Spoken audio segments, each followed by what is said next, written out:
Thank you very much for the kind introductions, Lee. It's an honor and privilege to be speaking with you all today. I would also like to thank my senior colleague, Bryce, for the kind invitation.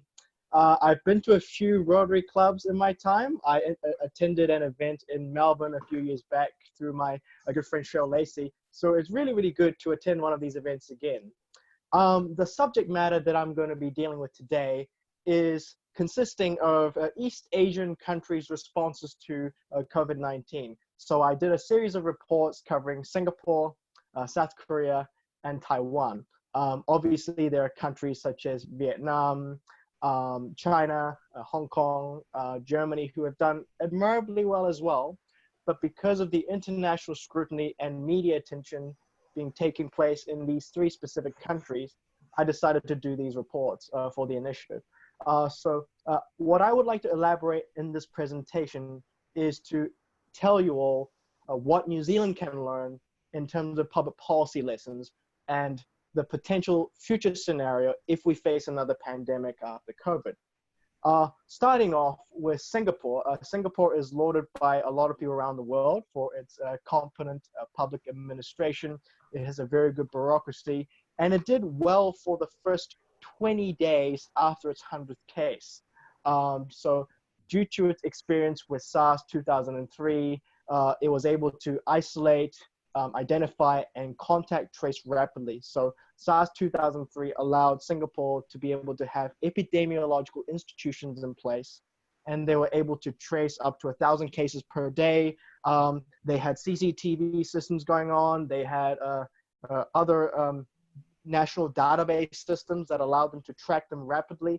And also they have a very low 0.08% case fatality rate at the moment, in contrast to countries like Italy, Spain, and the United States.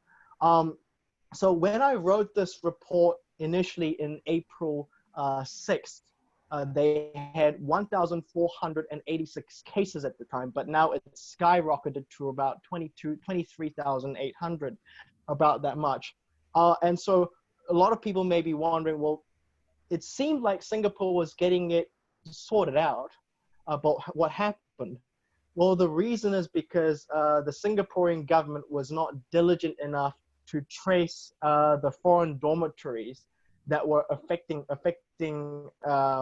that were getting internal community transmission that was getting exponentially bigger. So since I wrote that report, it's increased by about 100-fold. Professor Tommy Koh of a famous academic and former diplomat, Tommy Koh, he said that these foreign dormitories were in third world conditions and it was a disaster bound to happen. So what happened to Singapore is that they got the contact tracing system right. They were testing a lot of people. They currently test up to 10,000 people per day, and they're aiming to get it up to about 40,000. But they weren't able to get it well enough because about 90% of the cases are located in these foreign dormitories. Across the wider community, for instance, the long-term residents and the citizens of Singapore, the case numbers are really, really low. And because they failed to find these blind spots very quickly, Singapore is now not seen as a broad success, but I still think New Zealand can learn a lot from what they did in the initial 20 days after its 100th case. And because Singapore has a benevolent authoritarian system, it was able to clamp down rapidly and early on. But even with the draconian social distancing laws, even with the good infrastructure and the healthcare system in place, the government wasn't able to sort it out. But I will elaborate those points in the Q&A session. So next up is South Korea, which is a liberal democracy. In contrast to Singapore, South Korea didn't do well in the early period. So they had a huge increase of coronavirus cases, and they went up to around 7,000, and they were second place just behind China at the time. And so the Shincheonji cluster in Daegu was the pinnacle point. If they let it loose and they did not rapidly test people and mobilize the healthcare system and contact trace people around that region, South Korea would be in similar places to Italy and Spain. But they dramatically flattened the curve, and they only have 10,800 cases and also only 1,008 active cases at the moment. So at the moment, 91% of South Koreans have got 91% of cases are now fully recovered. So South Korea, you could say, is a broad success.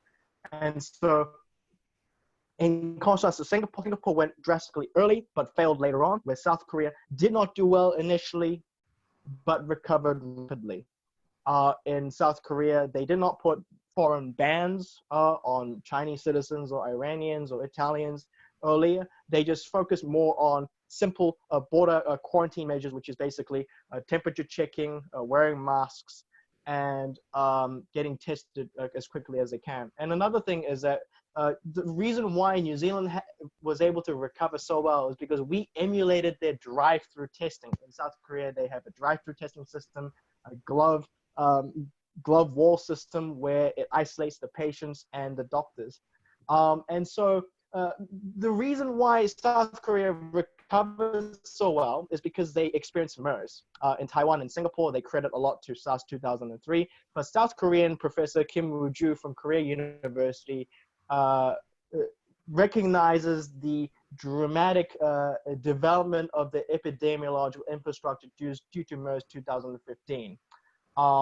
And so another thing is that across civil society, South Koreans have a regular a face mask culture. That's because of Chinese emissions flying over. So South Koreans have a norm of wearing masks, whereas Singaporeans didn't really follow that advice. They followed the advice of the World Health Organization, where they said, don't wear masks, just give that to the healthcare officials. Only let the frontline people in the healthcare facilities wear masks. But in Korea, everyone wore that. I had a phone call with my grandmother and my cousins over there to ask them in person why South Korea is such a obsession with masks. But a lot of epidemiological experts in South Korea credit face masks for preventing the spread as well. And the reason is because in South Korea, over 20% of coronavirus cases were asymptomatic.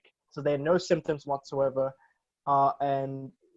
Yes, and another thing is that South Koreans have diligent and vigilant fumigation and disinfections in public spaces. So in parks, in cinemas, in coffee shops, they diligently disinfect each places like doorknobs and chairs, tables, etc.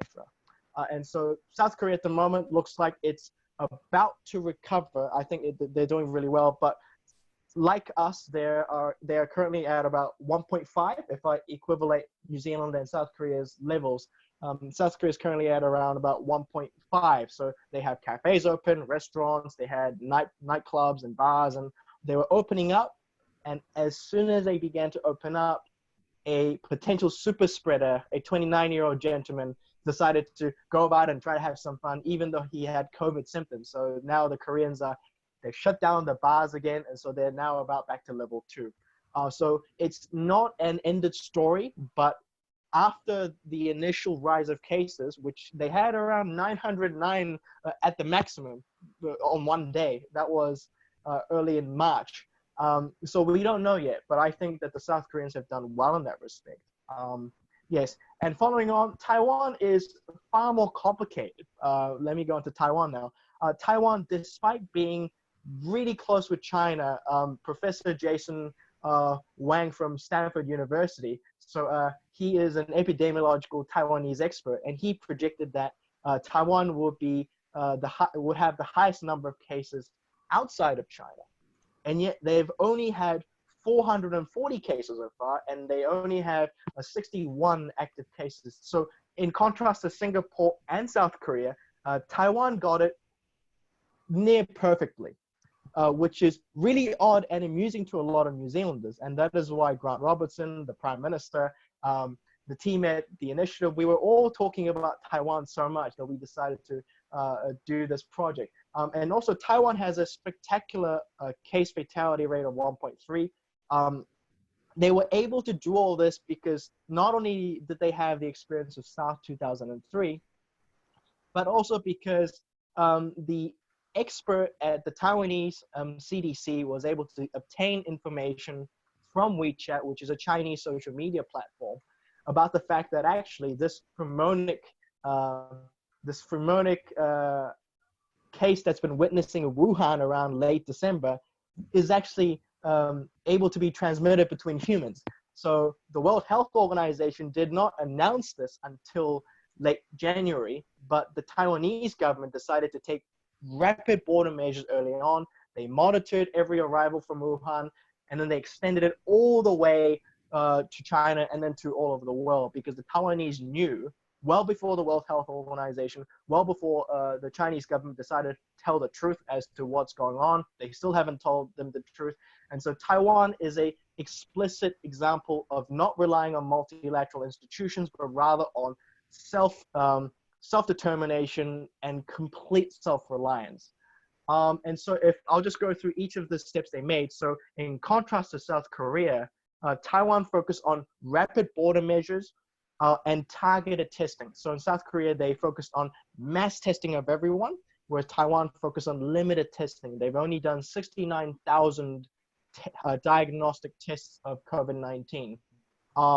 And the critical thing about Taiwan is that they have an integrated database system. So what that means is the Taiwanese CDC and the Ministry of Healthcare, the Ministry of Health and Wellbeing, and also the National Immigration Agency all have an integrated data set showing the travel history, the health symptoms, where they've been. So it's technically a surveillance state.